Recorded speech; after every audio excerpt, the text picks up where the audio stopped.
আল্লাহর নবীকে বলেন, ও মুহাম্মদ সাল্লাল্লাহু আলাইহি সাল্লাম, আপনি বলে দেন, ইন কুনতুম তুহিব্বুনাল্লাহ, তোমরা যদি আল্লাহকে পেতে চাও, তোমরা যদি আল্লাহর ভালোবাসা পেতে চাও, নবী গো আপনি বলে দেন, আমার বান্দাদেরকে, আপনার উম্মতদেরকে বলে দেন, তোমরা যদি আল্লাহকে পেতে চাও, আল্লাহর মহব্বত, আল্লাহর ভালোবাসা যদি তোমরা পেতে চাও, ফাত্তাবিউনি, তাহলে তোমরা আমি নবীর অনুসরণ করো, আনুগত্য করো। বলে সুবহানাল্লাহ।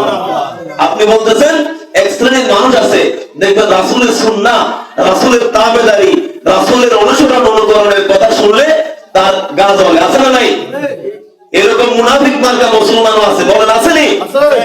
ওরা এই আয়াত বলেন আল্লাহর নির্দেশ, আল্লাহর নবীর, আল্লাহ বলছেন নবী গো আপনি বলুন না, আপনি বলে দেন, ফাত্তাবিউনি, যে পর্যন্ত আপনার নবীর আনুগত্য না করবে কেউ আমি আল্লাহরে মহব্বত করতে পারবে না, ভালোবাসতে পারবে না। বলেন সুবহানাল্লাহ।